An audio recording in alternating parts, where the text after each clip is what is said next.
brutal. Telecoms is competitive, full stop, but the Ethernet world is super brutal. Well, it's a very mature market, isn't it? Very mature market. You've got some incredibly aggressive players in there, and trying to differentiate, is difficult. Nobody's going to run away with sacks of cash from a margin perspective, but you're into... and this might sound masochistic, but I quite enjoy when you've got it's 1,000 little things like the Sky cycling team years ago. It's fractional gains that just make enough of a difference.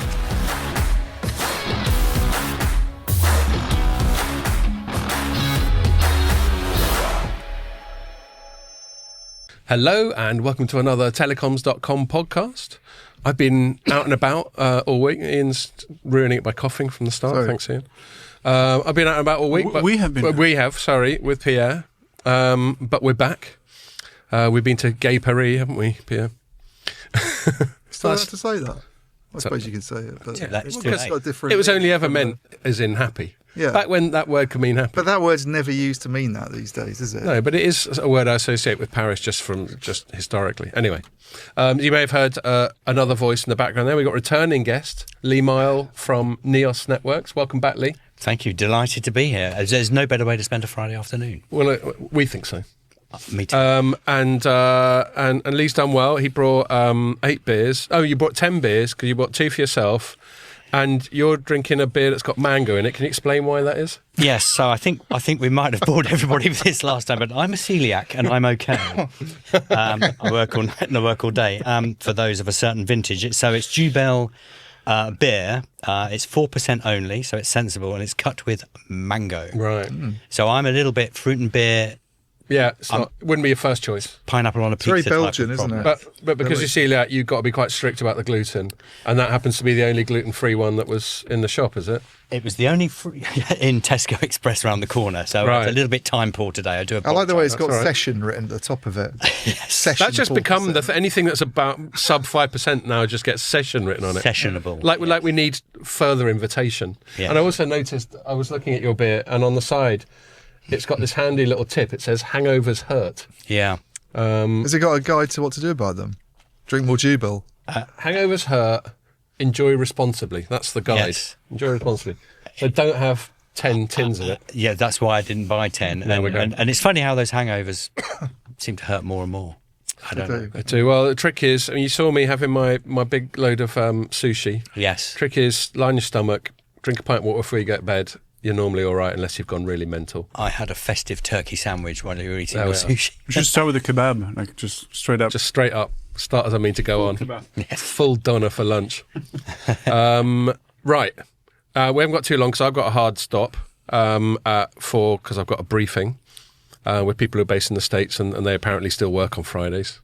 Crazy bunch that they are. It's quite early there, then. Well, exactly. Yeah. So I'm gonna crack on. As I just alluded to, Pierre and I were over in Paris at Network X, which is a telecom-specific event, which is run by the same people that own Telecoms.com and Light Reading, which is Informa. I was chatting to Sam, who's one of the people who runs it, and I think he was telling me, sorry Sam if I'm misquoting you, that his attendance was about 15% up, so well done. And there was plenty of action, plenty of buzz on the floor, plenty of good people. I've got to say, it's mainly it's a sort of event that would work well for you. None of that mobile nonsense. Okay. There is some mobile nonsense there, less and less. Really? It's mainly fixed. Like I don't think Maveny were there this year, and they were last year. Well, I don't think there are a lot of things nowadays. No, fair enough. But I think most of the mobile stuff's probably just been sucked into MWC. Yeah, well, anyway, I was chatting to Sam. I was going, why don't you change its name back to Broadband World Forum? But he made the perfectly good point that Network X is a bit more neutral, so they can sort of tweak the MWC is like the vampire squid of trade shows. Yeah, and that's the other thing about mid-sized trade shows like that. I don't know. I've got a press release up. I don't know what the number of people is. I can't quite see it. It's 5,000. Oh yeah, I promised Sam I'd trail it and say it's moving to Vienna next year. So no more Paris. So there we are, Sam. I've done my bit. That gets me off the hook if I've screwed up. Any reason that they're going to Vienna? No, none that was told. Right. Oh, Vienna. Vienna's positioning. Okay, here's for you. No, it's Ultravox. Ultravox, mate. Yeah. Mid-Jure. Billy Joel has a song called Vienna. Oh, does he? Ah. Yeah, it's not one of the his biggest Ultravox hits. one, though, is it? Oh, come on. You're too young to remember that, probably. Do you know? Did I say this when we did the one after we went to New York? They always talk uptown and downtown and stuff when you're in New York, and I wasn't finding it very helpful. And I couldn't stop Billy Joel's song "Uptown Girl" in my head. It wasn't any help at all because I was like, "What is she posher or is he?" Anyway, it didn't help. So there's a press release that Network X sent out saying that there are market dynamics are driving the decision. Which, you know, if we're going to be sceptical, we'd say maybe the There's new lots of venue's people cheaper. in Vienna that want to go to a trade show. There's Austria's recovery and resilience plan. There's Magenta. Anyway, there's a few things. Enhanced attendee experience. It'll be hosted at Premier Messe Wien. I presume that's. Is that something to do with beer? Austrian for Basically, Vienna. most of the guests said they want beer rather than wine. Right. So they've moved. Yeah, it I've to got to Vienna. admit, Pierre, I don't know about you, but by the end of this trip, I was thinking I've had enough red wine to last me a while. Oh, really? Yeah. And then they go, capitalise on digital transformation. Vienna's positioning aligns perfectly with Network X's mission to drive telecommunications information, etc. Anyway, so they've got a rationale. Read the press release. But yeah, it was a good event, lots of buzz. I chatted to lots of people, a few shout outs, apart from Sam and Chris and the rest of that events team. Hung out with Nokia again, Bjorn, who was on the pod quite recently, Brian, who we met. Yeah, Brian, who we met. Brian and Sandra are our number 1 and 2 fans. I think it might be the other way around. Right. But I got to hang out with them. They've always got a big presence at the show, Nokia. Got to hang out with lots of my... Paul wasn't there, though. Paul Adams wasn't there, no. Right. Got to hang out with lots of my... there was one other person, Nigel. Before I forget, Nigel, who we've had dinner with a couple of times. Nigel. Nigel from Nokia. Yeah. Nigel Abraham, I think is his surname. Lots of Omdia mates there. I did some videos with them. Last night we went out and had dinner with Ronan. Pierre laughs when I pronounce it really English, as opposed to Ronan. Is that better? Oh, no. Ronan. Oh, Okay. I'll stick with Ronan. Ronan and Dario and Vin, whose birthday it was. Vin? Yeah, he's on the sales side. Vincenzo Punzo. He's from Highbury, but he sounds very Italian. Now do Dario's name properly as well, please. Dario Talmesio. There you are, much better. Oh, okay. Yeah.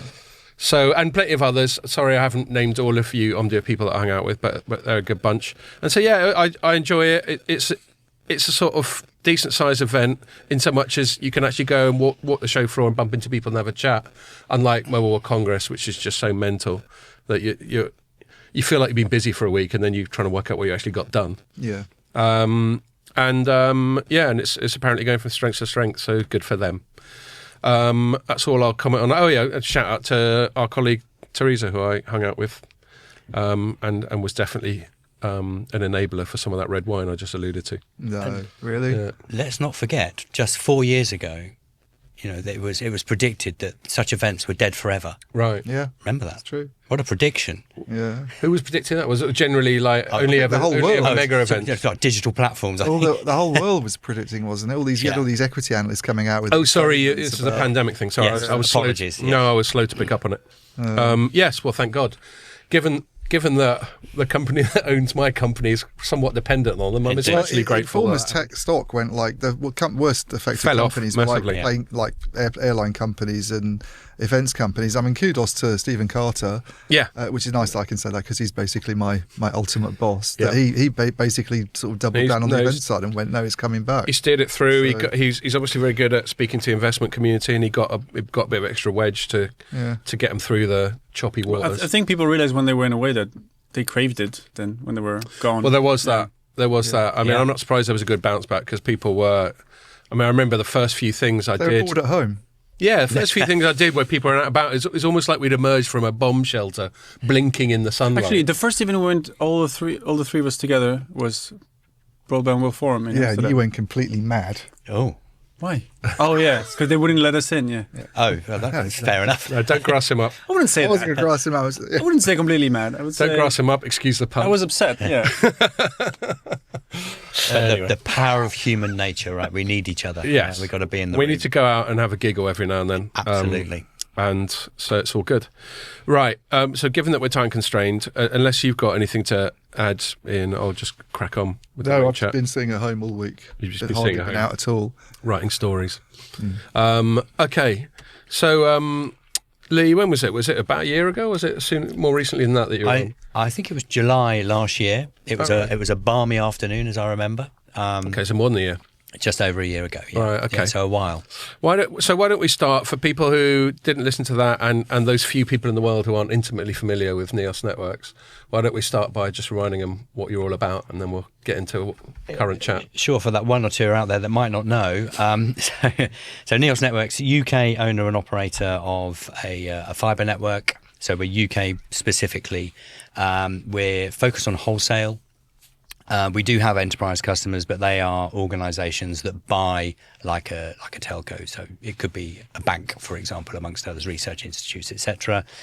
And we have a very tight product set. So we have flavours of Ethernet, MDIA.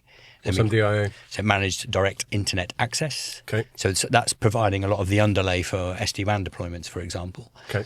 And then we go into the optical world, so optical wavelengths, and then up to fibre, which could be, a muffin style or classic dark fibre. Yeah.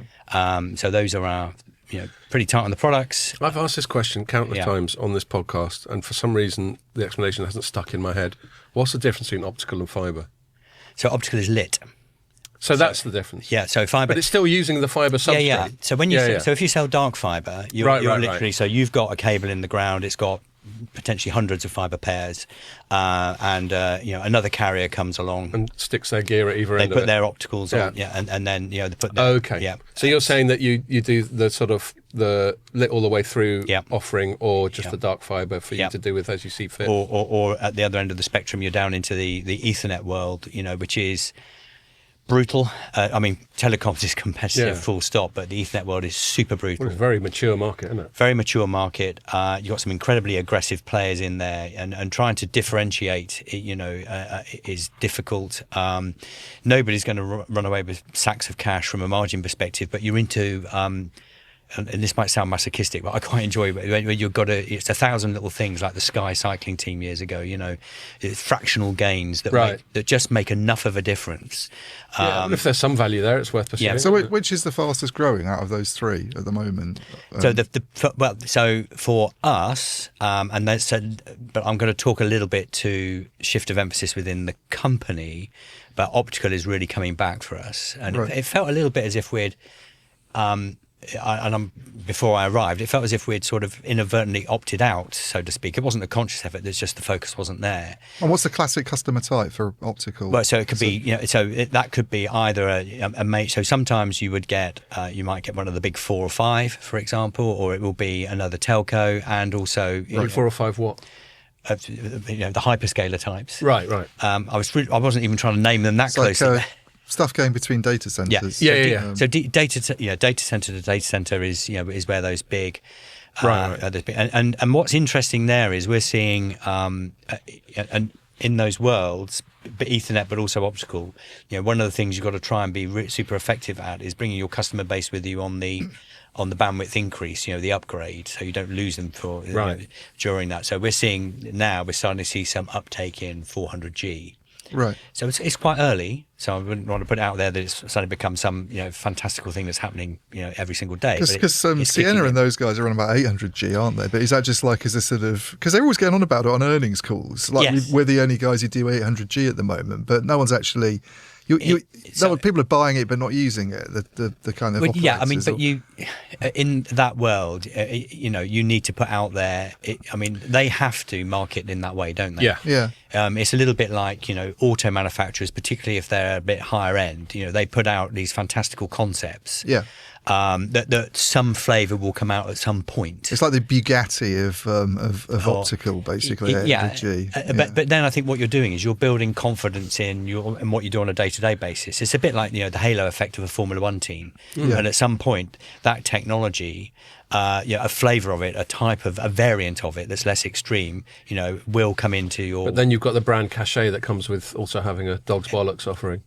Which Indeed. is, I think, how they market it. Yeah, 100%.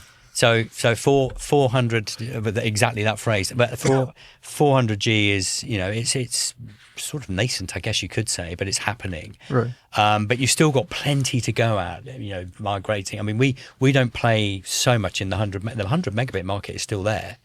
But we tend to kick in at sort of really 1G, and then it goes up 10, 100 and 400.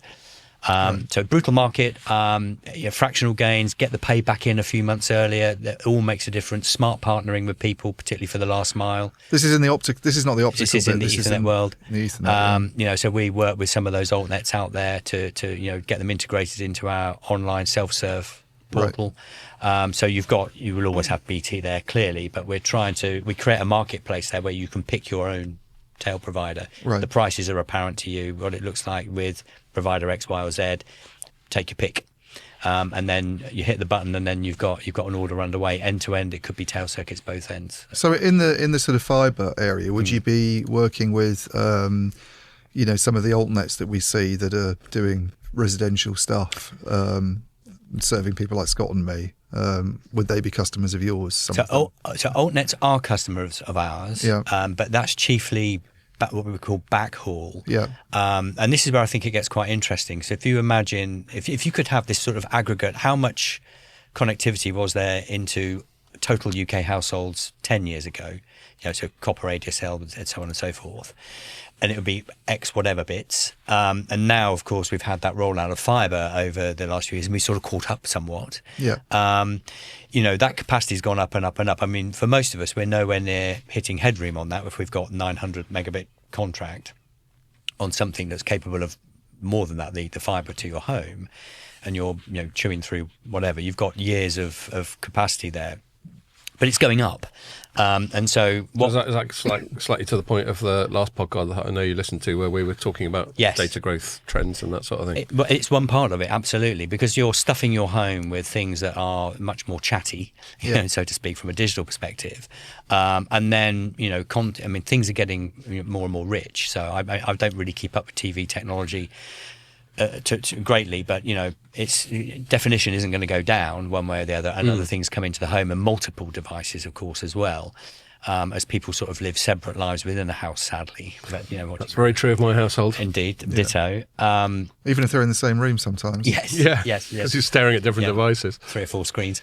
But and that traffic then needs to get out there, and it needs to go from the town where you live to, and then at some point it's going to hit an exchange. Right. But you've got to backhaul it, so we pick it up. Yeah. So we're the back. So you're from the exchange to the core, basically. Exactly. Or 100%. And some of them will have a little bit of investment in that area, but at some point, somebody like us, and we do a lot with those companies, all the names that you know and love, and then we will backhaul it and get it out there, and it's just got to get to wherever it needs to in the world. So you're like the backbone of the sort of fixed comms skeleton. If I was going to hastily get an analogy together. Yeah, we're the backbone of Britain. Yeah. That's what you're backbone trying to of Britain. say. Yeah, that's awesome. I mean, is that market? You'll settle for that. Well, the Ford Transit was, wasn't it? Yeah, there we go. But I mean, it sounds, because the altnet market's overly competitive. I don't think it's controversial to say that. It's not at all. No, you're right. Yeah. Yeah. No, but there's like so not at all controversial. And there's like loads of sort of overdue consolidation that now seems to be sort of happening in some areas. But the bit that you're in, do you feel it's quite different from that? Because you've obviously got the big players that everybody knows, like BT would be in that game to some extent. I'm guessing people like City Fibre in that area as well, or not so much. Right. I mean, so they're they're an open access network platform, aren't they, for ISPs to come in? I think that's a really interesting model. Actually, it feels like a very sensible model. A bit like with your energy, for example, there's only one provider from the infrastructure perspective, but you can go to a host of retailers. Yeah.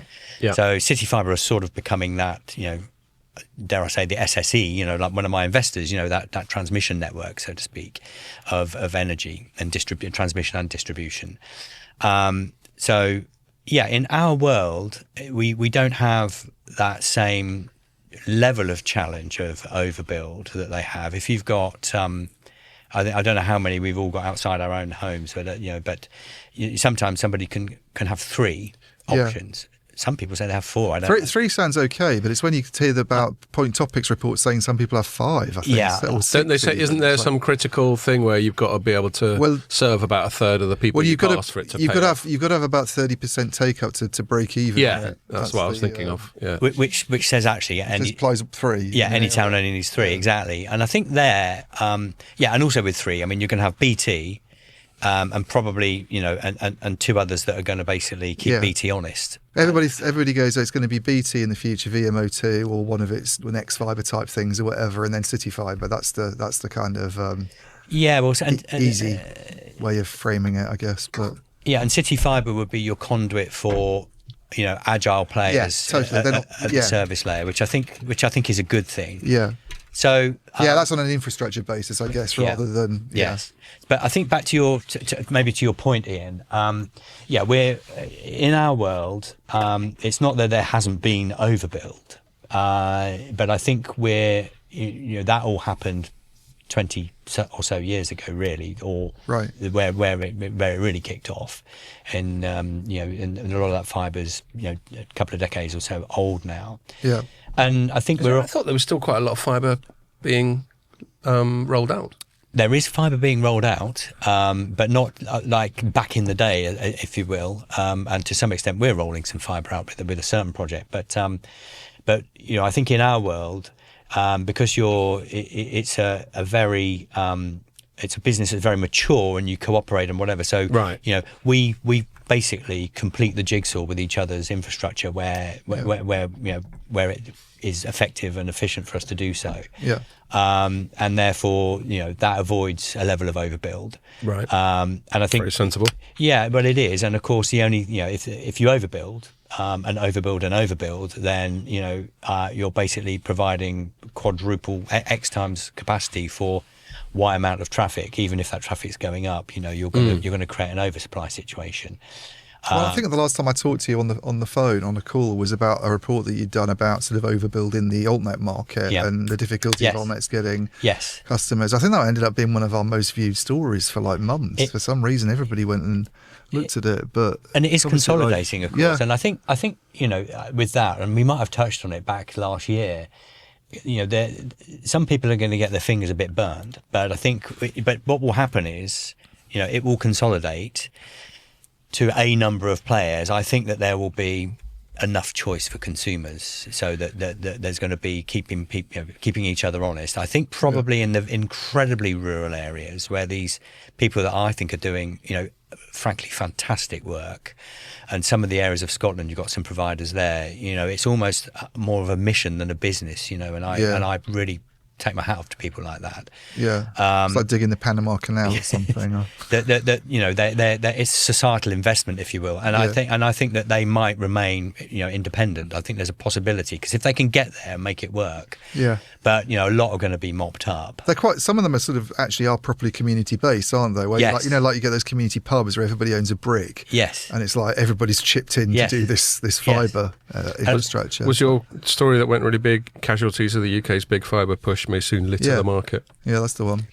And I think and we're in that phase because it's they're basically, it's a struggle to obviously passing a home is a very predictable infrastructure build project. But sorry, I'm just laughing because I remember reading it before he started banging on about Southampton Football Club. I'm always winding him up about some of his more florid openings to his stories. Anyway, sorry, I interrupted. Right. But, you kind of laboured that metaphor a bit, but that's fine. Never mind. But converting them is harder. But in our world, we have, it's less of an issue. It's highly competitive, that's for sure. And you've got certain kinds of applications now where high capacity, longer distance haul, if you will, long routes that are looking for availability of fibre that's getting a little more difficult at times to curate. But so you're not in that altnet game at all yourself, but no. But the fibre that's, I mean, are you in last mile in the sense of you'd build fibre for like a university or a council property or something? Or if there's a business case, so a data centre is probably a good one in case in point, then that could trigger a build into something like that. What you won't find us doing is true FTTP. Yeah. But going back to Ethernet, we have customers, MSPs, that come in and they've got a local authority deal or whatever they might have. And at that point, they're sort of joining the dots with the range of last mile providers that we partner with inside the portal. And it's coming in and out of our backbone, basically. And then, and they're getting it could be to libraries, it could be to who knows. Right. So that's the way that we'll touch last mile, but as an enabler of partner infrastructure, and sort of aggregating up through our digital platform. And the sort of investment that's going on, because again, I think the last time, or might have been the time before, you were sort of through you were through the sort of build out period, I think you were saying, and not really planning on doing much, and you'd sort of gone through that phase of unbundling like exchanges, open reach exchanges, and there wasn't really a plan to sort of increase that. Is that sort of the same now? Yeah. In May 24, Ian wrote a piece going, "New Neos boss, targets return to profit in UK's quote brutal B2B market." So that was correct. Yeah, there we go. That's 2 and a bit years ago. Well, yeah, I'm 2 years old now, so yes. Right, there we go. Yeah, exactly. So, yes. So on that, we're very much we're sort of. I put the business into the phase that a lot of the altnets are in now, which is stop building, start selling. Yeah. So we don't need any more asset whatsoever. So it must be a difficult thing sometimes when you've been in build out mode, when to just pick an inflection point and go, all right, let's chill on that for a bit. It was quite easy for me, right? No, because I'm more of a seller than a builder, right. So for me, utilization and getting that thing really humming, I mean, a successful telco is one that you have your target market, and you need to have the smallest possible network to address that market and run it as hot as you can. That's the ideal, isn't it? Yeah, and have and offset all the risk with fantastic operational agility. Yeah. So that you've got your customers' confidence, but also the uptime stats speak for themselves, and you keep them keep them whole. So we're still there. I mean, there's Project Reach to the side of that, so to speak, within the business, but it's a separate project. But the core Neos asset, we join dots because your network doesn't go everywhere. We work with partners, but in terms of extending that backbone, that core Neos backbone. Yeah. So Project Reach is a very specific thing, and that's the thing you're doing, because people won't be clear on it, is with Freshwaves involved in that, and this is along the sides of railways. Correct. To some extent, isn't it? And in sort of tunnels where you get basically crap connectivity, and you kind of phone call drops, which just happens to be on the way in. Which I can confirm you still do. Get crap connectivity. No, you do.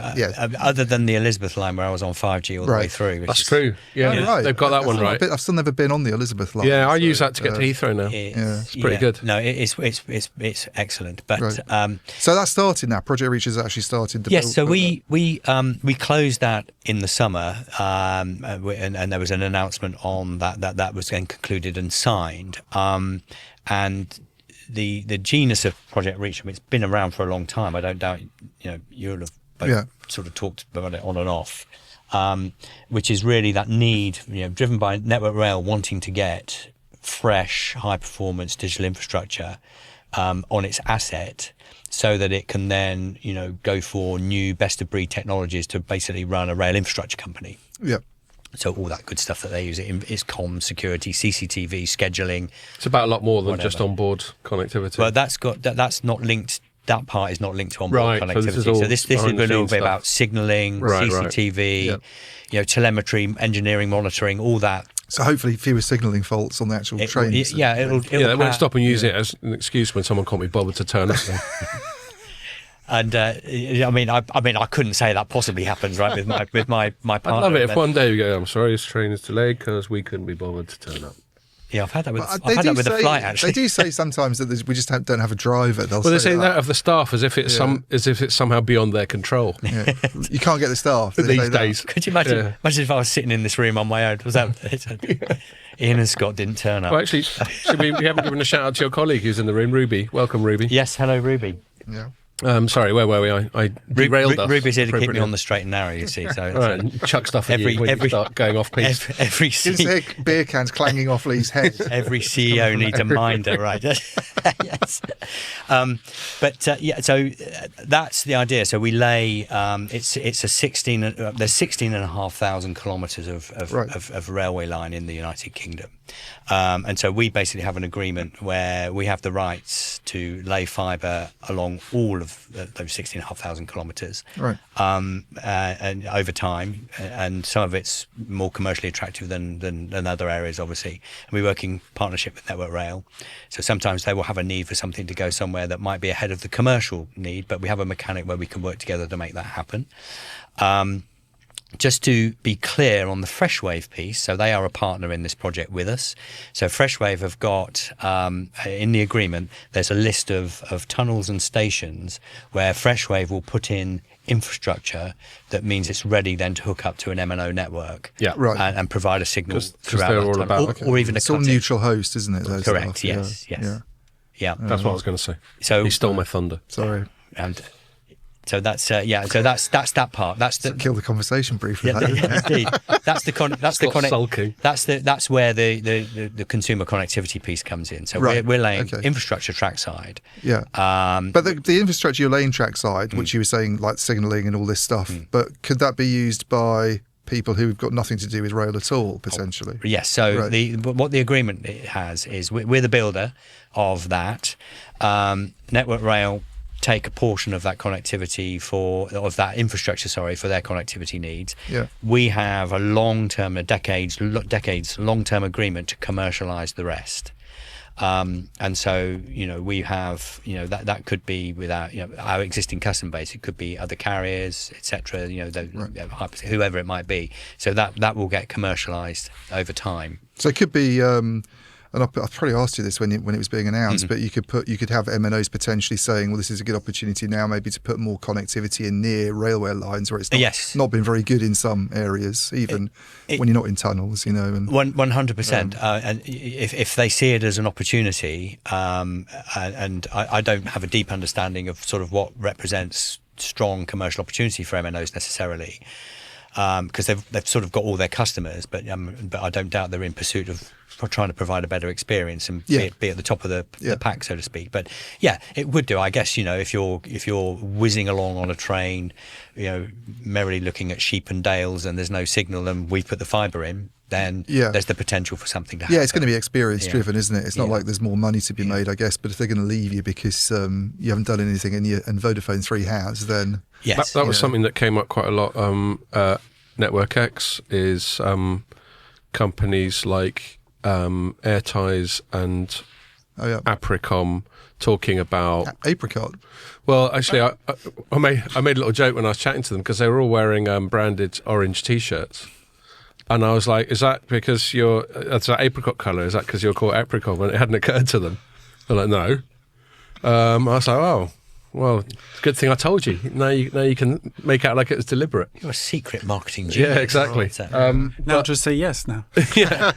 But I chatted to both of them about churn. I think it's Airties had done a survey on churn. In fact, we wrote a piece about it before the show. And there's just quite high churn. This is among ISPs. Mm-hmm. And there's quite high churn, and this survey, you've got to take these surveys with a pinch of salt, because like any company comes up with a survey. My joke is when I've got someone pitch me one of these things like, widget company commission survey that concludes you need to buy more widgets, sort of thing. We all know the type.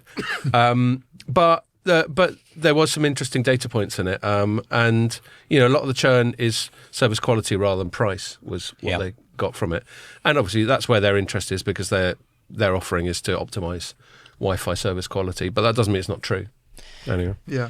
No, and I think, obviously, coverage. I thought, going back to William's piece last week, it's more about trying to get the service everywhere maybe now than he was more on that line, I think, rather than getting ubiquity, getting ubiquity rather than getting ever faster, so to speak. But that's sort of Project Reach sits to the side, and we're seeing a different kind of demand for that, which is where higher capacity requirements for a pair or multiple pairs of fibre that's highly performant over efficient routes, it's getting harder to curate that from Newcastle to London, for example, on a route that makes sense, because you're sort of joining the dots with various providers, but the fibre, the performance is only going to be as high as the least performant piece of infrastructure in that chain. And some of it's quite old. And it can be perfectly fine for certain types of things. And then there are other applications and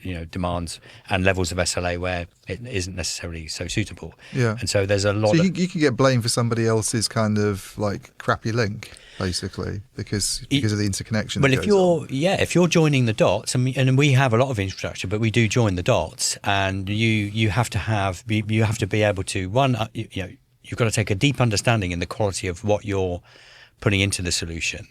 One. And then two, you've got to have the ability to be able to monitor it and understand, where the issue is very expediently to fix and repair. Yeah. And then also you're going to work with a provider, if you're reliant on them for the fix, maybe to some extent as well. So you can be. So you've got to pick wisely. You've got to have the operational technology and ability to be super good on monitoring and then deploy and fix fast. So if you can remove complication, it's a good thing. So end-to-end ownership, secure environment rail, high performance, high capacity. There's a subset of the market out there that's starting to look at that and think that looks like we've got big projects coming up. Yeah. This is being laid down right now. This is for us, and it's interesting. It sort of sits. It's adjacent to our core network requirement, so to speak. So that's the build. Nothing else is being built. So you mentioned earlier data centers and that sort of thing. That's obviously a relatively vibrant area because all the headlines about tech investment are all about OpenAI just suddenly finding another $1 zillion to buy loads more. Well, it used to be NVIDIA, now it started buying AMD chips, and it's even got into some big thing with Broadcom that I don't fully understand yet. But I think it's trying to develop some of its own chips. Anyway, they're just very incestuous. Anyway. And circular. Because that's where you're mentioning. Did we mention, or was it before we started recording? Anyway, we mentioned the .com bubble earlier. Yeah. We're talking about before we started. It was before we go. Oh, so we were talking about the possibility that the AR market's a bit bubbly and a bit over exuberant, and obviously in .com, one of the mechanisms by which the .com bubble was inflated, which I actually didn't appreciate at the time, was kit makers like Cisco was about the biggest sort of .com. Very inflated stock. It was the most valuable company in the world for a bit, I think. Lending operators or people who are actually buying their kit, lending them money to buy their kit. Yep. So it's quite circular. That would never happen these days. No. Well, that's kind of what's happening with OpenAI, except no one's quite sure. So like NVIDIA's investing in OpenAI so that OpenAI could buy more GPUs and so on. And so that's where the comparisons are there. I think. I'll invite you to talk about how bubbly or not you think the AI thing is right now. But my feelings, I'm persuaded that it's not as over exuberant as the .com one was 25 plus years ago. But there is still obviously a bit of a gold rush. There's a bit of a mania about the whole thing. There is. And at some stage, there'll be some kind of correction. People like NVIDIA will be fine, but they might just not be worth. They might be worth $1 zillion less than they are now. But then there's everyone else is exposed to all this spending, and I guess Neos is to some extent, in so much as all these data centers are being built. Yes. They all need to be interconnected. Yes. So yeah, just give us some thoughts. Both personally in terms of your professional exposure to that sector, and then if you've got any thoughts on what I said about the AI sort of speculative bubble as well. Sure. Okay. Maybe I'll kick off with the data center piece. Yeah. I mean, you guys know I had 2.5 years in that sector specifically, which was great. It was a fascinating actually opportunity to hop out into something very pure play DC, right? Then back into telecoms now, of course, and it's a fascinating sector. I think that there's a big pipeline of development out there, and we have eyes on a lot of that because there's a lot of research going on about connectivity options, and so you're taken into confidence, and and so things that wouldn't be betraying confidence are. Tell us the ones that would be. Those. It'd just be between us, mate. It's distributing. It's more distributed, so the sort of that massive, density around Slough and the 3 AZs as they are west of London. People are looking elsewhere, partly because some of the deployments are going to be fine with that, because they're not necessarily enterprise to enterprise replication of Office 365 or something. And you've got to chase land, and you've got to chase getting onto the grid. I was going to say, I learned that in previous pods, that increasingly just access to energy becomes a priority. You want a nice big juicy nuclear power station right next to your data centre, ideally. Quite. And so you've got things like grid supply points and bulk supply points. You still need the energy to be available, but that's about getting bolted into the grid. And so you've got some interesting options there. So there are these former, heavy industry locations, sort of decommissioned and brownfield. But you've got some efficiency, some infrastructure efficiency there to get onto the grid at much lower price and with much greater speed. So you haven't got to build it from scratch. Yeah, and when you're looking at a data center, if you're developing a data center, you have 3 priorities. And they're very obvious, and they will always go 1, 2, and 3. One is the land, clearly, and there's a lot of complication around why that piece of land might be right for you. And also, I know that planning in the UK can be a bit of a nightmare, like getting permission and all that sort of thing. We have not moved on. I think this is very tangential, but I was talking to somebody. I was at a Megabyte event, and you get involved with CEOs of things like housing associations and all sorts, and they are developers of the sort of housing we need more of. And it's not getting easier to provide and develop affordable housing. It's still not happening, which was deeply saddening. Anyway, back to data centers. No, and just to quickly round off that tangent, we've both got kids at a similar age, and you're thinking, how's a 21-year-old going to be able to save up for a house when they just keep getting the key ratio is the cost of the house versus the average salary, and that ratio's just got bigger and bigger and bigger over time, isn't it? It's scary. I could go down a rabbit hole there. I thought the whole Japanese 100-year mortgage thing is quite interesting. where I didn't know they did where that. you build equity over time, so you don't need to obsess about owning outright, but you're building ownership, and so But I mean, we're going to have to get more and more creative about these things. Yes, we are, and financial products. 200-year mortgage. Yeah, we're living longer. You innovated at a stroke there, Ian, which was amazing. That's what I do on this pod. I just come up with these genius ideas. Why hasn't anyone ever thought of? And having a mindset of things that go beyond your lifetime, exactly, right? So back to and now I'm losing my train of thought. But sorry, so it's land. It's like a 6-minute abs thing, isn't it? Land, power, and connectivity, and they will always be in that order. It's quite interesting though, as you sort of move away from Slough, for example. The connectivity was a very distant third. It's not that it wasn't completely critical, but on the critical path of a development plan, it's the one where you thought one way or the other you can throw money at it and make it happen, because the amount of money you would throw at it is always going to be quite a lot less than the amount of money you might be throwing at getting the power on tap. And getting the power on tap can cost a lot more than the land. Right. So it's an interesting. And presumably for you professionally, people choosing to distribute their data centers and have them further apart is a good thing. Yes. Yeah. Well, absolutely. Thank you for that. But it's but it is, because at that point, we've got decent UK reach, and we're close to these developments, and it needs more than one provider. So we provide optionality, and also we're moving to an earlier stage in the cycle, actually. So we have relationships, for example, with developers.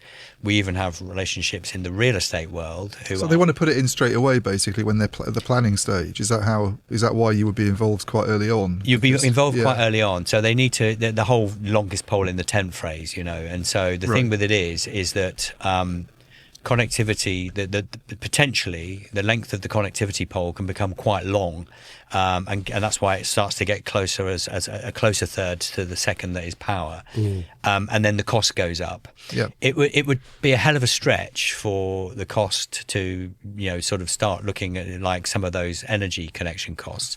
But that said, if they're if they're picking these brownfield sites and they've got a bulk or grid supply point legacy, those costs will start to come down. There will still need to be renew and upgrades, but broadly speaking, hopefully quite a bit of the heavy lifting's already done.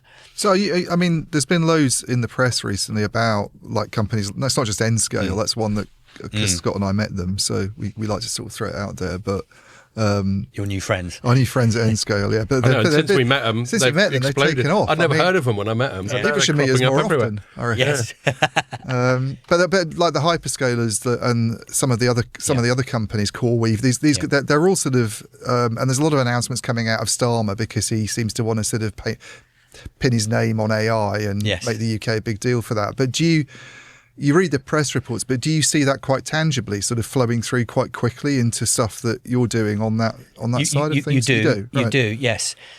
I mean, there's a lot of debate about whether all that stuff was happening anyway before the said summit. Right. And you can go off and read about that. It's so unlike politicians to opportunistically jump on shit that's already happening. At will. But I think the rise of the neoclouds, as they're called, which is your CoreWeaves, etc., is incredibly interesting.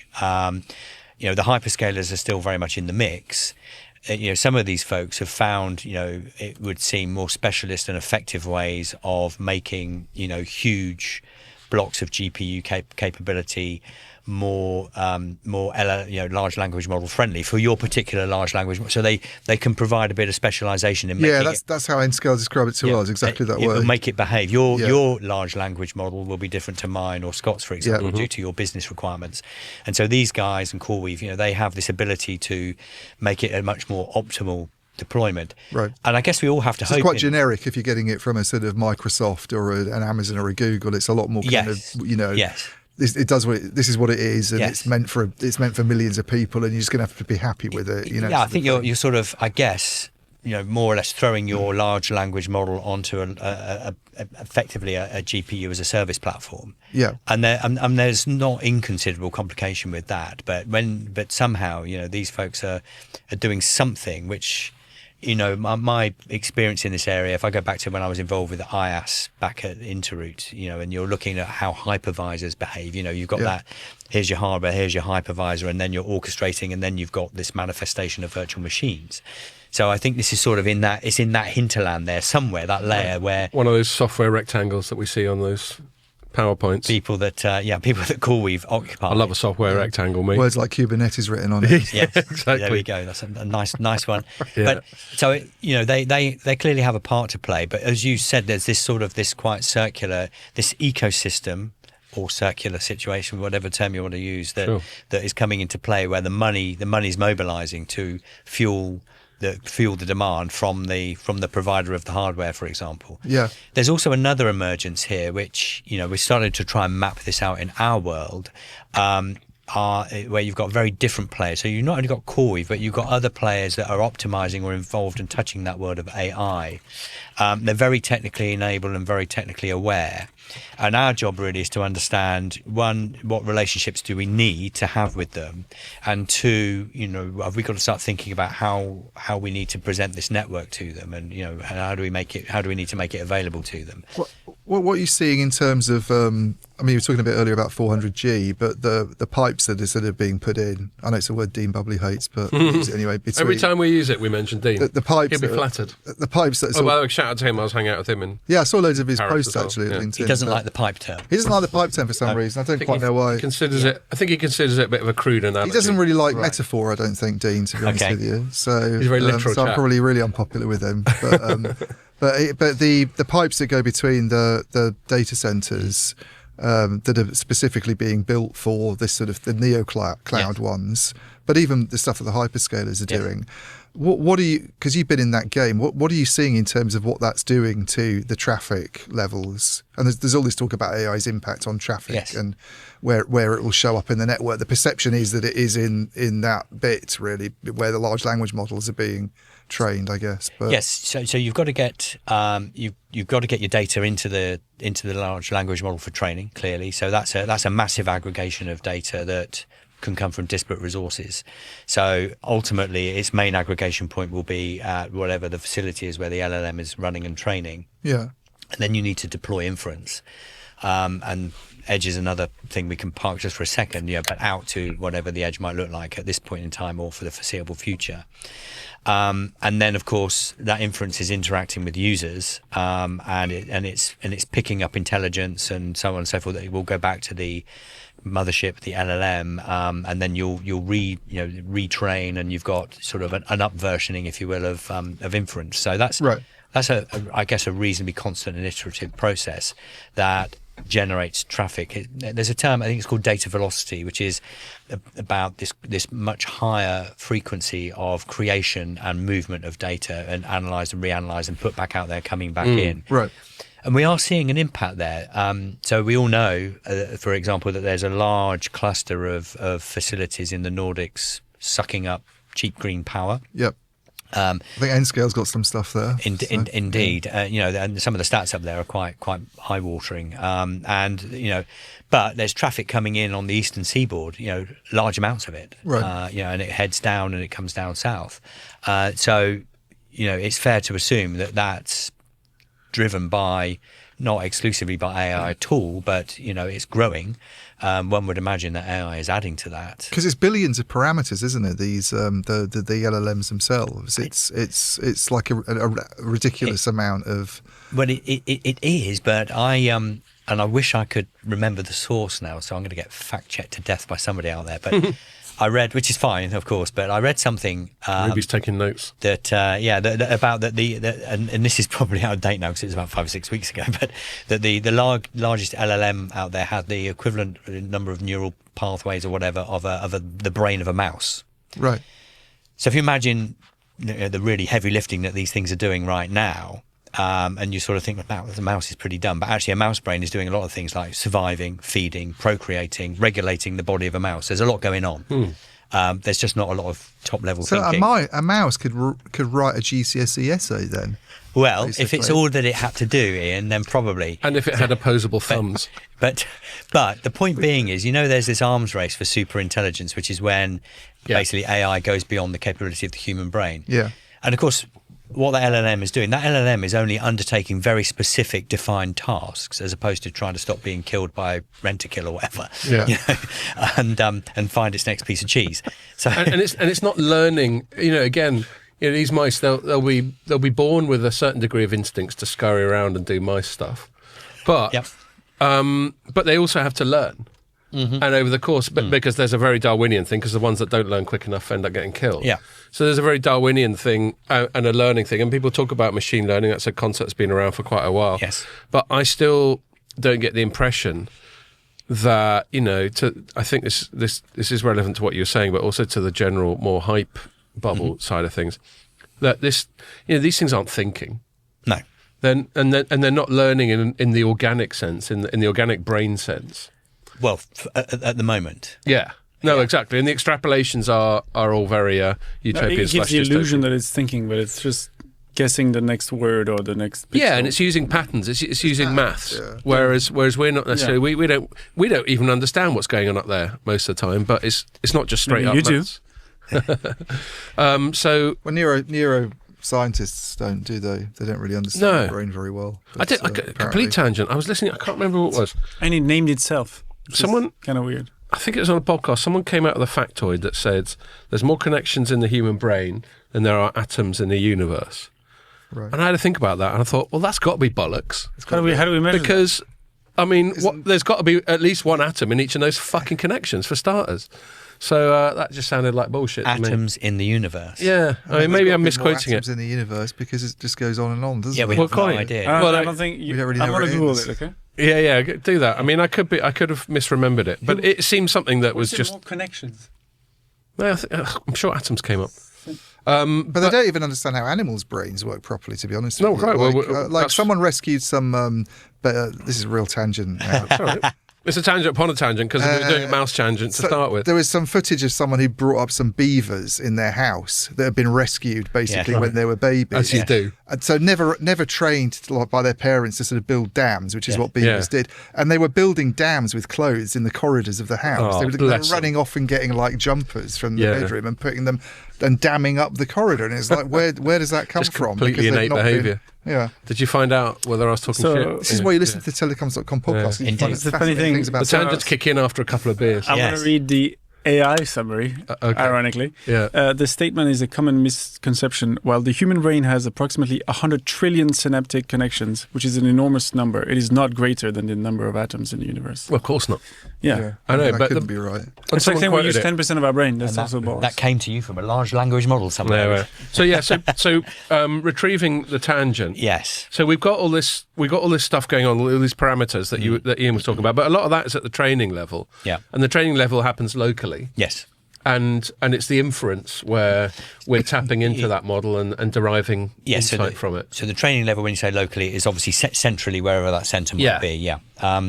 And then this is where the big debate comes in, and this is where you get interesting levels of hype, depending on people's interests, I guess, in the skin in the game. Depending on whether your name starts with Altman. But and you have, I don't know, I read a piece somewhere where there would need to be, I mean, this was quite a fantastical number in my opinion, a 10 megawatt capability in every population critical mass cluster of 100,000 people. And if you were to start, I haven't done these maths by the way, but megawatt talks about the power used by the GPUs. The DC infrastructure. Exactly. So that's an awful lot, right? That's you can kiss goodbye to those ice caps. It's and I don't believe that number at all. Yeah. And but edge is definitely going to be a thing. I mean, I actually did some research just to think, well, what would that look like, even if it's 1 megawatt, for example? Then in the UK, once you get beyond the sort of top 7 or 8, and I think number 7 was Manchester, which sort of punches well above its weight in terms of the influence that it has in the country, and deservedly so. And then you've got another 70 odd below that, 70 odd. Yeah. And you're sort of thinking, not 10 megawatts, but what will we need in terms of edge infrastructure to serve the country as time goes by and an AI becomes a bigger thing in our worlds? And it will come down to two things. One is latency, and then what we will need, going back to, and this will sort of bridge us into the mobile world to some extent, is ubiquity of availability, i.e. connectivity. Yeah. Because if you're going to increasingly have and maybe just touch on cars, and cars will become ever more reliant on connectivity for many more things, and they can cache, and they do, but some of those data rates you see that cars are throwing off are quite alarming already. It's very high. But if you're going to start having that car do more and more things on an automated basis, the amount of time that car is out of contact with some form of external compute capability and intelligence is going to go up. Yeah. So, and I think you can find, you can sort of map it out that actually probably on major trunk roads there will be that connectivity, but as soon as you're in a dale in the middle of Yorkshire, you're going to have to get your hands on the wheel. I'll tell you a thing that winds me up. There's so many things require connectivity, like on my phone, which is an Android phone, I've got Google Video or Google TV, whatever they call that thing. Comcast? No, just their app. Obviously not just very their good, app. is it? It's called or Play TV or whatever. I can't remember what the branding is. Yeah. Yeah, sounds like that's worth watching. And but I've got a bunch of episodes of Red Dwarf that I've bought and downloaded locally, and that's quite handy when I'm travelling at risk of me not staring at a screen for 1 second. I've always got that to fall back on. Yeah. But if I only remember to fire up that app when I'm on a plane, even though I've got the stuff stored locally, it still won't fire it up unless it can connect. And the same goes for games as well. Even though they're stored locally and they don't require a connection in order to play the game, there's still this gatekeeping that requires some kind of connection, particularly so Google can spy on me more. And that really winds me up. In other words, so the point I'm leading to, which is relevant to what you were saying, is there are loads and loads of things that require constant connectivity just to work at all because of how the thing's been designed, and that irritates me. No, you're right. You have to be careful. I was on a train journey up to the Midlands, passenger connectivity here, and you have to be aware that even though you feel you have something stored locally, it's actually interacting with a backup copy in 0365 or whatever, right. and it can be problematic. Yeah. So I had to, on regular occasions, just put my laptop into airplane mode because then it wasn't getting confused. Right, I see. And then it's not looking for something that's on, your on thing a cloud. sounds rubbish because you'd surely want to be able to watch Red Dwarf. Well, exactly, it's my stuff. I paid for it. I own it. When you are in airplane mode, flying to New York, imagine budget airline. Imagine my ire, Ian. Anyway. So yeah. Do you see anybody actually like with just back to the AI thing, and you were saying the Neo clouds in particular are sort of aimed at a different use case and from what the hyperscalers are doing. But I think one of the reasons why people are talking about a bubble a bit at the moment is this perception that not a lot of companies are seeing benefits from AI really. And that's why I think it's become this sort of circular, quite incestuous looking thing. There's these big, massively inflated in terms of valuation organizations like Nvidia and the hyperscalers, and then the general economy is just like, well, it's not exactly like. And there was that study that we're in a boom, does it? There was really? a study we spoke about a little while back. Maybe it was that pod where we shat all over AI. Yeah, but I think that's the general perception. Where it was like 90 great height. Yes, we did indeed. We brought in a ladder, especially. Where something like this was like an MIT study or some venerable institution, where something like 90% of AI implementations within enterprise have yielded nothing, and the reason was it's not because AI is shit in and of itself, but because you were talking about a bespoke LLM for each thing. Too many businesses are just going, right, well, we'll just get ChatGPT, get everyone to use it, and somehow that's going to sort everything out. I mean, I don't know if he did this because I spoke to Dario Talmesio, who you were saying was at Network X. I was hanging out with him. And I spoke to him immediately before he went, and he said, I'm going to do this presentation about AI in telco and how it hasn't really sort of done much for it so far. I chatted to him about that. And I spoke to him because I was looking at the sort of numbers. There's all these job cuts, basically, in telecom, which have been going on for years. Like the sector's a lot smaller from, even the sort of metrics that we look at, which is just the 20 biggest telcos, like Verizon, AT&T in particular, like half the size they were in terms of workforce. Revenue's fairly stable. They're not a lot better off though in terms of earnings, and a lot of it doesn't really seem to be related to automation. I mean, Dario was basically raising questions about the value from a profit perspective of AI as a kind of job cutting mechanism. Are you spending more on it than benefits you're realizing from it? And that's the most important hype busting thing. We were talking before we started recording. There's one perspective on the hype cycle, which is people who've overinvested literally. And if someone has decided to go all in on whoever that's closely aligned to the AI bubble, let's just call it that for sake of argument, and then it bursts and they lose their shirt, well, that's on them. That's investment, isn't it? 100%. But what is more relevant is how useful it is for everyone else. Yes. And to what extent that's being overhyped. And I suspect that it is being overhyped, but only in terms of timescale. It probably will end up being quite ubiquitous and useful, but everyone's expecting it to happen overnight. It will. I think it's, as the years go by and we all get a little older, like last week, Scott, for you, obviously, but still he did wish me happy birthday when he arrived. Still a young man in my eyes, of course, but I don't know. Go back to the days of VoIP, and of course it's all there is now, pretty much. But we had that sort of cycle with that. And we had the .com bubble, but look at where we are now. The internet. The .coms are ubiquitous, but they weren't. They just didn't. It wasn't a revolution as quick as people thought it would be in the 2000s. No. And the thing I always think about is when you look at some of those really old science fiction movies. There was one that was in a Queen music video. It's a famous one from 1930 or 20 or something. Oh yeah, Metropolis, was it? Yeah, and you look at how they thought that. How we would be living before now, I guess, and it's a little bit like, I remember there was the famous time when we were suddenly living in the year that Blade Runner was set, the original Blade Runner, and Blade Runner is probably a lot more accurate than many science fiction films, but Not too many replicants. There's not that we know of. But yeah, good point. hey. But what happens is the fantastical things they put out there, like flying cars, don't happen. But there's much deeper, more profound change that they didn't foresee that happens. Yeah, it's all pretty dystopian, though, isn't it? In Blade Runner, it's not like you actually want this to happen in it. No, that is true. But and I think with AI it will be the same insofar as what people do is they sort of obsess around their very manifest interaction with it, which is and it's like for most people it's chat GPT. But the thing with it is, but even with that way of working with AI, I mean, I think in my wife's line of work and what she does, she interacts with 5 AI platforms to get what she needs for different things. What's her day job? So she's a one-woman band, a marketing consultant. She runs her own consultancy. So that's like Dean using it for. So for individuals or small businesses, I can see it creates all sorts of efficiencies. Yeah.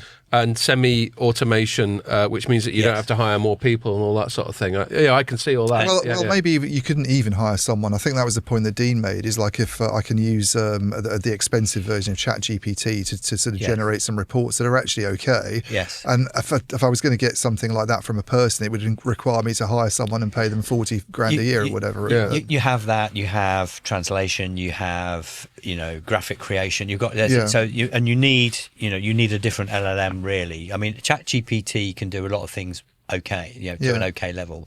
But if you really want to specialise and have quality, then you're going to go to the analogy that gets made with the .com era. The thing I don't like about that, and I get that people like to look for patterns, and or people have always moaned about automation, and you're just a Luddite, and I get that instinct to do it, but having lived through that and been in my mid-20s at the time and been in San Francisco, and you could see my perception of the internet coming along then was that there wasn't a lot of negativity about it. It was just businesses were quite slow to move to take advantage of things like e-commerce. Yep. But the whole idea to a general person and I remember the first thing that I think amazed most people was this idea that you could sit down and write a letter on the screen, and 2 seconds later it could be read by your friend in Australia. That whole idea of email at first. I remember the first time the cloud occurred to me, the fact that my Gmail looked the same on different devices. Whoa. There wasn't this kind of groundswell of negativity about it. I mean, maybe the post office didn't like it particularly, but it wasn't like people were sort of going, this is something we should really be worried about. That sounds like a great thing if you've lost touch with people, and then you sort of think about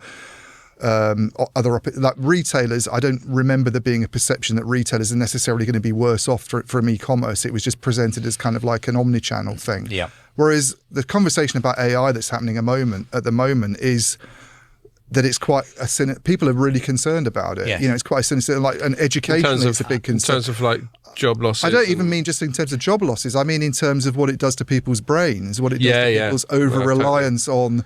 You don't need to remember something. You don't need to think. You don't really need to actually write an essay anymore. You don't need to use words. You can just get this machine to do it for you. I think we talk about this, funnily enough, at home. 21-year-old, and and they're quite scared, right? They're worried about their future. Yeah. They're in obsolescence. In a way that maybe we weren't, or in a different way. But so you need to somehow figure out how do you get ahead and sit on top of that technology. So for AI, this AI in this context, which is doing something specifically for a human with human interaction directly with an AI tool, you have to learn. You really have to learn quite a lot to get the best out of it. You've got to become prompt engineering, editing, prompt engineering, and being really clear about the language you use, because it can interpret to a level. One variation will produce quite a different outcome.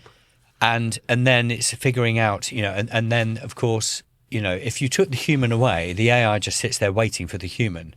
So the thing to figure out is I'm the human here, and I am the enabler, and I still hold a level of knowledge and intelligence that this thing does not. Yeah. So batch processing, all of those things, even before AI was available to us all, we can all go and buy it tomorrow. right now instantly, or a free version. This was already happening. So machine learning, which is not AI, all these things were happening before. So clearly that world is under threat. But I think that people, I think you've got a dystopian fear of it. It's coming to get us. It's going to take over everything. It will get a mind of its own. Well, I mean, probably howl or whatever into 2000. One thing we'll say, and I'm going to have to move it on, by the way, even though we're getting into the more fun, speculative, dystopian end of this conversation, which we could continue for a while, but we've only got half an hour left and we want to cover a couple of other stories.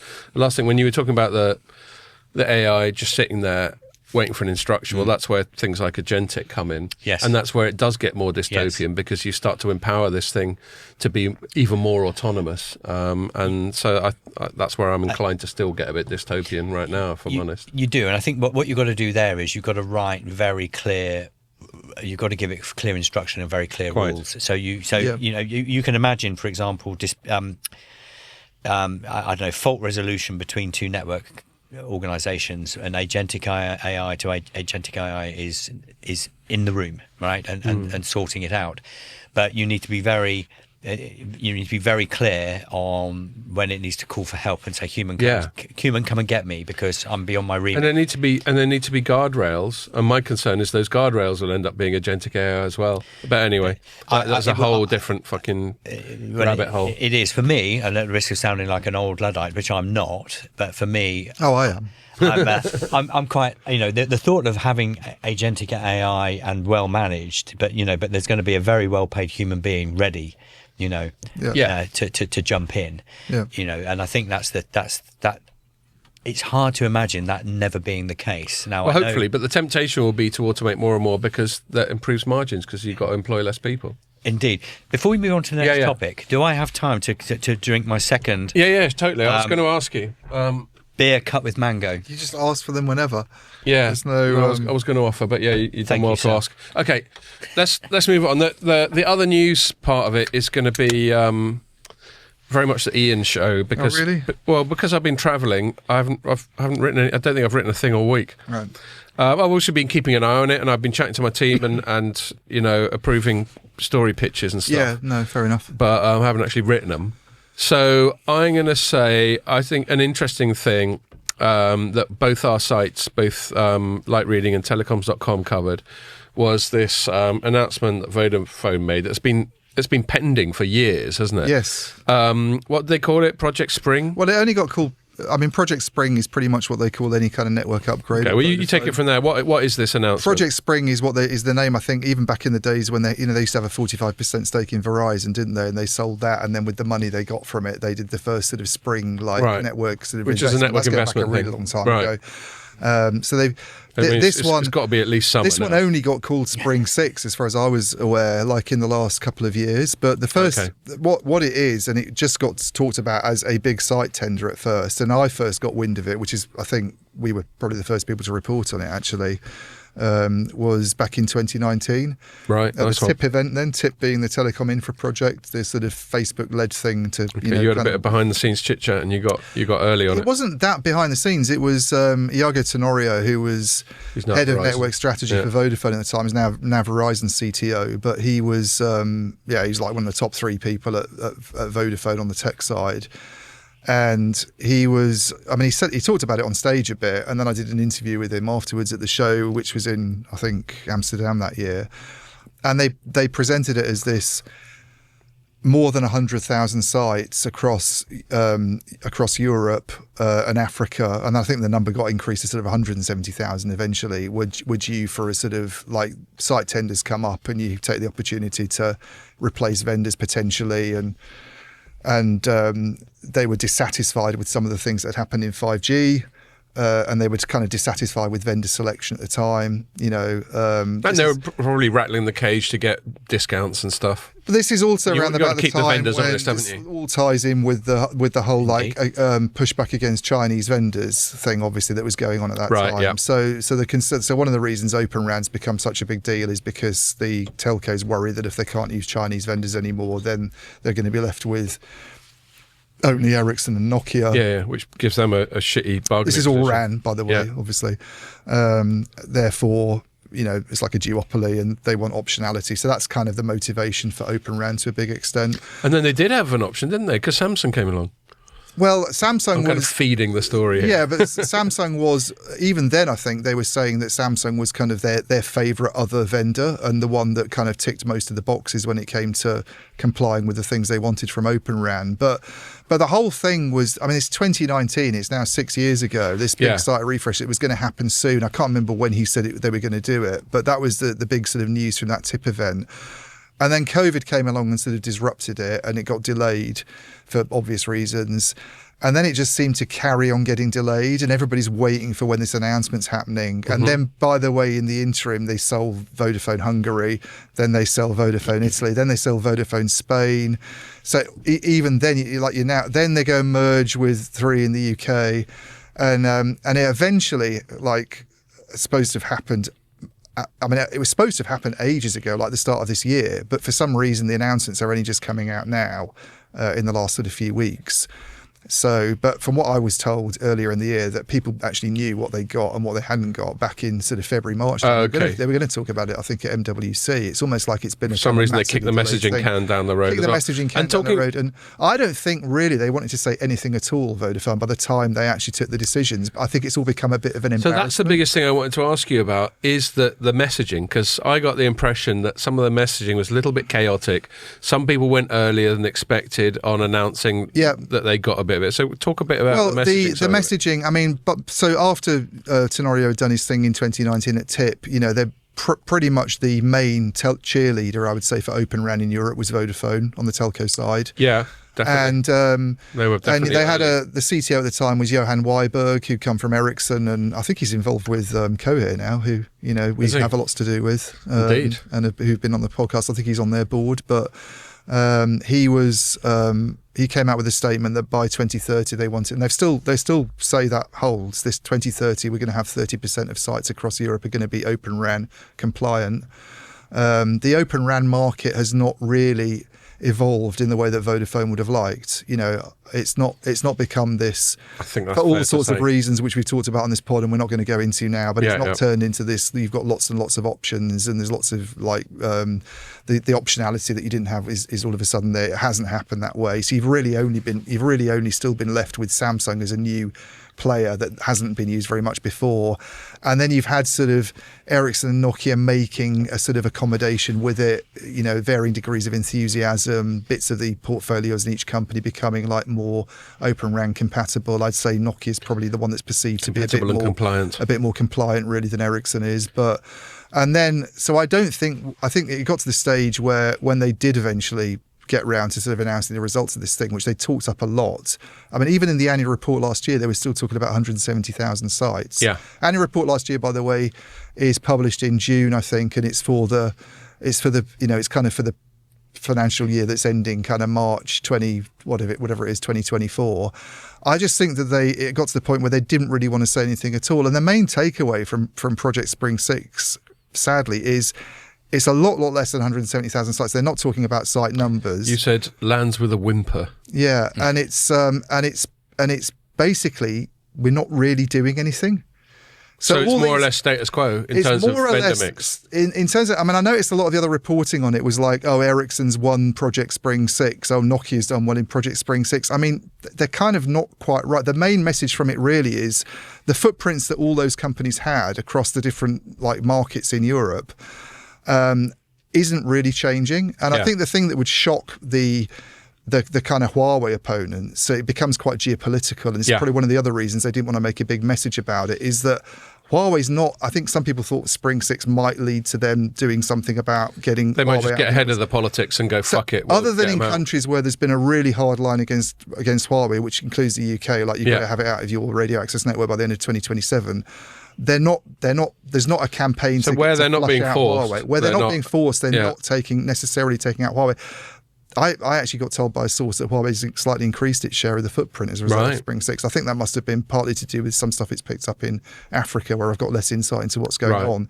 But if you look at the European footprint, it's pretty much the same vendor mix. And the only difference is this introduction of Samsung, and then people are like, well, what's Samsung going to be doing then? Because if they're not swapping out these vendors that they've already used, then where does Samsung fit in? And what their message from them is that Samsung is going to basically be used to densify networks in some areas, starting off in Germany. So Deutsche Telekom at the moment has been like adding in, this has been going on for years actually, but they've been sort of adding RAN sites. Right. And you could argue, I don't quite know why that's happening. It's a very big country, obviously, and if you're using sort of higher band spectrum with 5G and you don't get the kind of propagation that you get with 1800, there's an argument about densification. It does seem to have been going on to some extent in Germany. And what Vodafone seems to be talking about is basically bringing Samsung in as kind of a densification option in Germany to do. I don't know, they're not saying figures, but you're talking about a few thousand sites in a network that's 26,000. But I think also the other thing is they're using Samsung as a kind of fallback, like it's like a standby. Yeah, that's what you said in your piece. So people don't quite know how Germany's going to work out. Yeah, is Germany going to kind of take that's up the real line about balance of the force, isn't it? Right? Yeah. So it's like a sort of I can't remember what I used in my headline, but like a sort of, they're hedging their bets, basically. I think I said, didn't I, in the headline of that piece that you're probably looking at? I think you had another piece. Yeah. Vodafone isn't ditching Huawei, but it may be hedging its bets. Yeah. So I think they've sort of got Samsung there as bring it in for a bit of densification, and if the politics kind of turn against us. Fair enough. And interestingly, Deutsche Telekom's doing the same thing. So Deutsche Telekom's got Huawei across sort of 60% of the So they're network. probably getting some kind of cue from the Ericsson government. got across 40%, and then they've brought Nokia in to do some Huawei replacement, but it's also doing some densification. And what they're thinking, this is me speculating, but I think this is pretty accurate, is if the political tide turns against Huawei, like more than it has done, they're kind of ready there with a vendor that they can, seems quite they can sensible. introduce. So I'm going to back this right up to some basics for someone who's not as close to this at all as you are.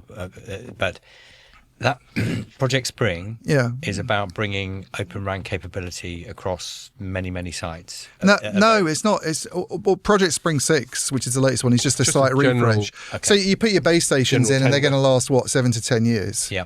Okay. And so when it was first presented by Iago Tenorio, who's now at Verizon but was at Vodafone at the time in 2019, it's like at some point we obviously need to be looking at taking out equipment. And what tends to happen in RAN is that you very rarely swap out equipment because it's obviously expensive to do it. Yeah. So if you've got the 3G business, you've got the 4G business, you're going to be the kind of guys that stay there when they introduce 5G. But those generational shifts are the opportunity, maybe, if you're not happy with your vendor, to make some changes. Yes, okay, understood. And, but the premise of your question, if I've interpreted it correctly, with Open RAN, is it was supposed, as Ian said at the start, it was supposed to make it an easier, more dynamic process to chop and change between vendors. Yeah. Not just absolutely, but within the components of the RAN. I think what they wanted to do was is push Open RAN vendors forwards as part of Spring 6. Yeah. So they had, as I said, they've got this target: 30% of sites by 2030 will be Open RAN compatible. And I think when Vodafone says that, as opposed to other so AT&T in the US,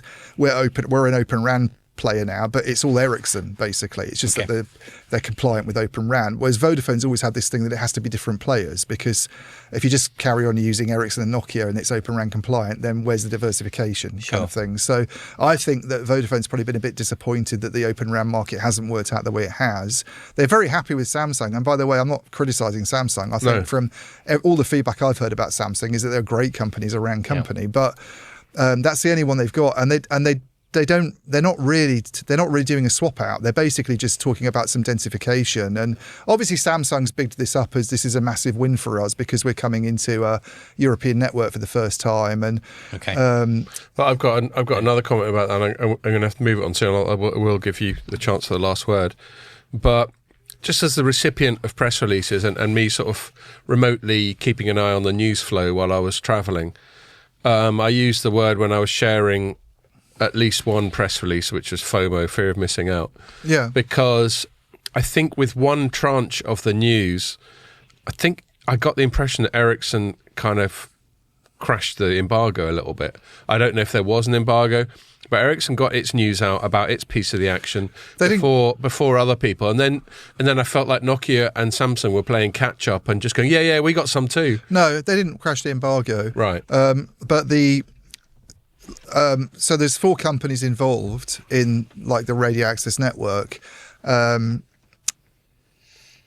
Nokia was never going to say anything because Nokia isn't a big deal in Vodafone's networks. Okay. So anybody who's viewing this is like, oh, but Nokia. they did end up sending out a press release. I think they did, but they kind of did almost as like a everybody else has now. Exactly. That was my photo. But I don't think they even. Vodafone didn't really make a big deal about their press release on it. No, it's only Ericsson that seems to have been the message from the Vodafone people on the press side, I don't think I'm betraying any confidence by saying this, is we're not really going to send anything out. We're just going to put it up on the website, but we're not going to make a song and dance about it. Because nothing's happened. And the way that Ericsson presented its we're the sole RAN vendor in these markets. They were the sole RAN vendor in those markets anyway. So do you think Ericsson slightly overplayed the whole thing from a PR point of view? From what I've heard, so there's Samsung coming in Germany and doing some densification. There might be a bit of swap out of Ericsson and Huawei going on as well, a little bit, but I don't think it's significant because I think you'd sort of know more about it if that was happening. So I think it's a tiny bit. But Ericsson has made this out to be kind of a win. Yeah. But all they've really done is retained the footprint that they had. So unless Vodafone decides that it's going to take advantage of Ericsson's new equipment and put up a load of new massive MIMO stuff and maybe start signing up to some 5G advanced licenses and taking some network apps from them as part of the whole, RAN intelligent controller stuff. I don't see it necessarily translating into loads of big bucks for Ericsson. And here's the other thing. Vodafone isn't increasing its capital expenditure guidance as part of this announcement. They're flat. Right. They're saying they're spending the same thing as they've done. They're on a path to have capital intensity at a reasonably modest level compared to what it has been in the past. So in a lot of ways, it's all a bit of a storm in a teacup. It's like we've kept the footprint we had is basically what Ericsson's announcement says. And that's pretty much what... You notice Huawei didn't send out an announcement about it. No, but they don't send out announcements about much. Well, why do you think? So Huawei has. I mean, that was the point of the story I wrote. That's got the picture of Margarita della Valle at the top of it. Yeah, is Vodafone is ditching Huawei. The market they really care about is Germany, right? Yeah, and they've still got a big piece of it because it's huge, and 60% of the equipment comes from Huawei in Germany, and all the other EU countries basically look to Germany to see what it does, and then they'll kind of react and do what they're doing based on it, and they don't. There's a perception in the media that Huawei's been banned or will be banned from Germany from 2029 onwards, which is wrong. It's just bad reporting. Right. It's even in that book that Eva Du wrote from the Wall Street Journal. There won't be, and so the first and paragraph it's the kind of stuff that Nokia was lobbying for when we were over in Finland. People have really signed up to this because there's a guy from Deutsche Bank who said to Boye Ekam on the Ericsson call this week. So it sounds like the telcos aren't really very happy about the Huawei ban that's coming in Germany, and like there's as if it was a done deal. And Boye, I loved this because it was like a great lead. But Boye Ekam went, well, there isn't a ban. They're still allowed to carry on using high risk vendors beyond 2029. What they've said is that you have to take out a bit of the management system software that Huawei provides, and if you can accomplish that and substitute something else for that, you can keep the rest of Huawei's RAM. The more active stuff. Exactly. Yeah. Well, it's not. It's a bit of software. It's not active. You can all the baseband software, all the antennas, everything else stays. It's just a bit of the control system. Yeah. That's interesting that Boye's got a much more moderate tone on it compared to what we're hearing from Nokia in Finland, where they were trying to make out that because I don't think they want to make waves because they've got more to lose as the big RAN vendor, haven't they? They're the ones that they don't want to. They've still got some more Chinese action. They've already. Well, they've both got Chinese action, but I just don't. I think they're more conservative because they're the market leader. They don't want to make waves. They've got more to lose. Nokia's a challenger brand, really. Okay. So. They're always going to be more disruptive, the number 3 and the number 4 in the market in terms of what they do in their messaging. But, all right, mate. But I think Huawei is, just to finish on that, but I think Huawei wants to keep quiet about this because they quite like it, I think, that people think they're being banned in Germany from 2020. Because then they get to stay under the radar. Because they stay under the radar. As soon as the German press gets hold of, and there is one journalist in Germany called Lee Husman who works for, I can't pronounce the name of the title, it's like Virtue. John Strand earlier, something with too many consonants, was trying to tell me how to pronounce it, but it's one of the main German business publications, and she is all over this in terms of trying to expose that it isn't actually a forced swap out from 2029 onwards. Yeah. It's just Well, you good just swap a bit.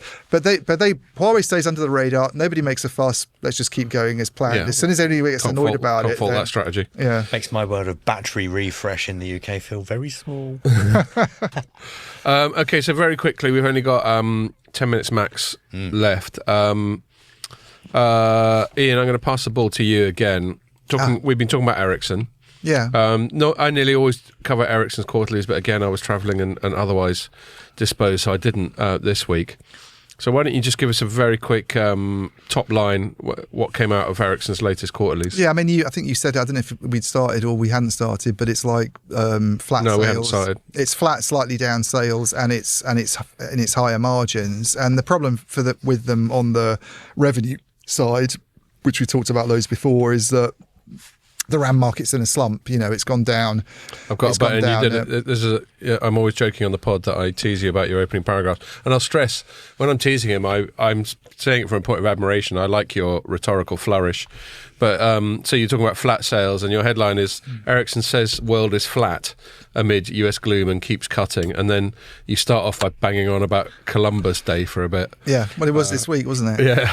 So, no, it's always relevant. But and the relevance of him is he proved the world wasn't flat by he did, yeah, piling into America. But their problem in the RAN market is that it's basically collapsed in the last couple of years. So I think it was Omdia numbers, 45 billion in product revenues in 2022, 35 billion in 2024. It's flattened out. It's flattened this year, but the trouble is for Ericsson, and this gets to the other story that you're not looking at the moment, is that but the big chunk of their sales are in the US. 40% of the sales are in the US. Second biggest market is 6% of their sales. It's a pretty big gulf between your top market and your second biggest market. Yeah. Just a bit. Not very good time to be in the US because the dollar is shit. So when you convert it back to, or something? Well, it's Donald Trump's economic policies basically weaken the dollar, yeah. So it's protectionist. I mean, I don't want to get into that, but it is weak, so you convert it back into krona, and it doesn't look as good. So the massive, if you the look adjusted for adjustments bit is quite a big. If you look at their organic revenues and their reported revenues, I think the delta's really high now. It's something like down 9% on organic and down 2% on like for like. Sorry, down 9% reported and down 2% on organic. Do you understand that number correctly? 40% US. Yeah. Next biggest 6%. So there's a hell of a long tail. Yeah, so the US market it's more than 40%. It's 43% in the third quarter of their sales. Second biggest at the moment, I think, is India, which is 6%, or has been. With many more people and presumably many more handsets and many more. Well, India was. Even at its peak, I think it was only a couple of percentage points higher than that. It wasn't like a huge. They're basically they flog the kit for a much less. I think they sell it for a higher price in America. Basically, that's where they make their margin. Yeah. So when they lose business in America, you also notice an impact on the gross margins as well.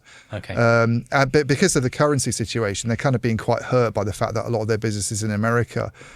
But also, if you just look at, they don't actually break out US well, they show the percentage of US revenues, but they don't break it up. But you can work it out. Mm-hmm. Yeah, and then you can do a sort of what it was like the year earlier. Mm-hmm. So I did that. Yeah, and so for 5 quarters, it was year-on-year growth in America, and then this quarter, not this one, but the one they've just reported for, it was down 17%.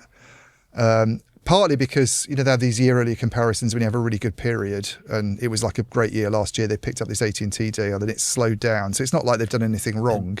Does the States consistently represent that level of market share? Well, it's gone up from, I think, Hans Vestberg, who was... It's always been by far the biggest. Yeah. It's always been the biggest, but I think under Vestberg, it was only about 29%.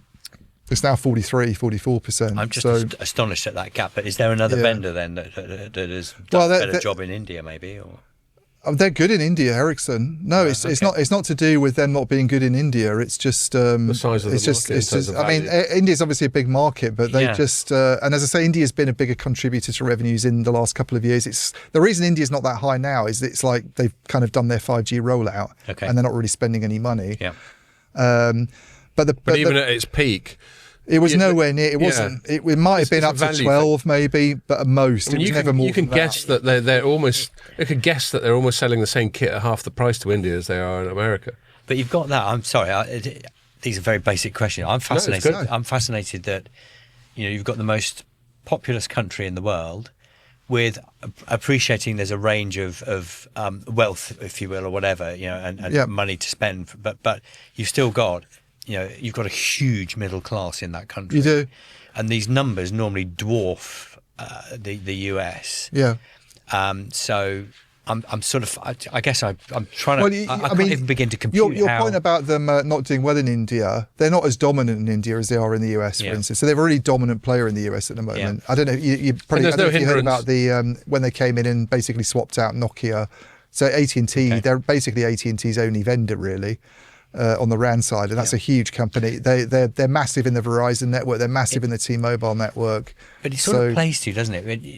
It's a little bit off this, but when you look at the States, 370 million people or whatever it is, that economy fascinates me in the power of it, and I know we've got incredible surging growth elsewhere. But the whole, when you look at 370 million and you look at elsewhere and a burgeoning middle class in country X or Y, whatever that means, and the spending power, and if you were to put it into an index of local currency versus this currency and the power that it might have globally, I understand all those differences, but still, I'm still astonished. That there's that delta, There's that delta. I'm not an economist. I've got a couple of other questions. I was going to say there isn't a hindrance on Chinese vendors in India, but I'm not sure that's true. There is a hindrance on Chinese vendors. Yeah. I mean, India is more divided between. It's like Samsung did all of Jio's network, for instance, in 4G, and that's changed in 5G, where Ericsson and Nokia have come in. But Nokia's really lost out badly in the US, and they're still heavily used in India, for instance. That's a market that they're very present in. Also, Jio does some of its own tech, like they're a bit like Rakuten in Japan. They're a bit like that, with they're doing some of their own RAN stuff. So I think that's a factor, and then I think it's just like lower prices, and I think part of it at the moment is just like they've done a lot of 5G rollout, and it was higher in the last couple of years, but it's gone down.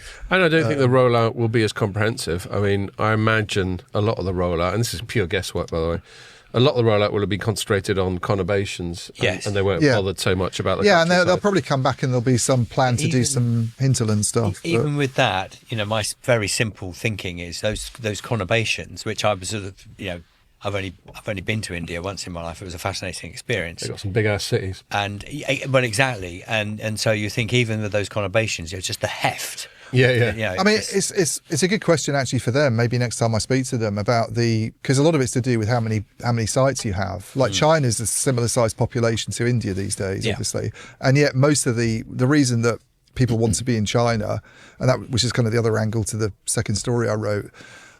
Is that even if you've got a small percentage of the market there, you make a huge amount of money because there's just millions of base stations. It's so densified. And I'll tell you one other thing quickly. Just think about ARPU. I reckon, I don't have the numbers off the top of my head, but the ARPU in India will be tiny. Yeah. In China it'll be bigger, and in the US it'll be a whole load bigger again. Yes. So there's that. I mean, those are the economics of it, aren't they? That fascinates me. Did you see? I don't know if you subscribe to Visual Capitalist. No. But it's so they basically ping you infographics in your inbox, and it fascinating. I mean, I love stuff like that. And one of them was a ranking, and now I'm going to try to remember the highest price, but it was basically the price of internet for consumers in countries around the world, and at the top, I think it was somewhere in the Middle East. But you look, we were sort of around the bottom third, but the spread, given I mean, I appreciate there's currency and all sorts of stuff in there, but I was, just taken by surprise at the spread. And it's pretty high in the US, I bet. Because the US was actually okay. Oh, right. But some of them were factors of like 5 or whatever time X above us, for example. And even if you allow for currency, all of those things. So it was obviously normalised in terms of, an index. But you were 5 times or whatever. I'll try and find it and send it to you. But I thought, wow, because when you live in the world that we live in, particularly in my world, you can't have a big differential in your cost per megabit of capacity. Basically, the market is the market drives you down, and you can command a little bit more. We try and remain on the table, sort of, somewhere in the middle. We're not going to be the cheapest because that just is a road to nowhere. And I couldn't believe it. The spread. And I think it must be that you're getting into a consumer world where, and there was a fascinating thing quite a few years ago now about how much would you pay for WhatsApp if it wasn't free, and some other things. And I think the Netherlands put quite a high. They said they would pay up to X amount of euros. They put the highest price on it in Europe. So it was quite interesting. You've got major European economies where, of course, there's a lot of differences between them. Broadly speaking, you've got a bunch of countries where everybody's living very well and very nicely. Yeah. But the different value that people put on something, and I guess maybe that comes into play as well. I don't know. Yeah. Yeah, totally. I mean, I think it's not even a perception, it's almost acknowledged, I think, really, that the work in America is much, much, much more profitable on a like-for-like basis, like the equipment they sell, compared with even Europe. And having just been to New York for the first time in my life, things were quite expensive there, but there was obviously just a hell of a lot of activity, and it's just a economically vibrant country. I mean, I know there's pockets that are quite deprived, but you know what I mean. I'm a New Yorker fan. I love it. I get there every year. It was my first visit. No, I loved it too. We used to do February half term. We're not skiers, so we go to New York, and the thing that amazes me is even somebody that's been in and out of their business, pleasure, whatever, over the years, that the advent of going to the supermarket, the little convenience store around the corner, to just buy something, and a tip at the supermarket. I didn't come across that one. No, it's there now. And then that's one thing I don't like about the States. And now you've got those options, and they're starting. Oh, they give you a sliding scale. Yeah, but up to 25%. Right. Well, actually, I'm going to butt in on that note. I've got a briefing with some Americans in 4 minutes' time. Yeah. Okay. So, so I've got to wrap up. And I've got to, after all these beers, I've definitely got to have a little visit before that starts. Yes. Yeah. So, have we changed the world, Scott, at all? Definitely. Each podcast incrementally changes the world, I like to think. Well, I'm going to take that to my grave. Thank you. Certainly changes the size of my beer gut most times. But that's another matter. Cool. It's great to have you back. Well, it was wonderful to be back. Yeah. I mean, if I could pass on a pearl of wisdom to the people that will watch this, is I'm not going to drink beer with mango again. But you got through 2 tins, so fair play to you. But what it does tell you is it's not about the drink, it's about the company. Yeah. Nice one. Cool. Well, we'll see if once I've done... I'll leave you in Ian's capable hands, but once I've done this briefing, if you're still about and you fancy joining us at the pub, I'll see you there. Yep. See you there. But great to have you back. Great to meet you, Ruby. Great to be back. Thank you. And you're going to get 2 podcasts for the price of 1 next week. So thanks for listening. Make sure you join us for them.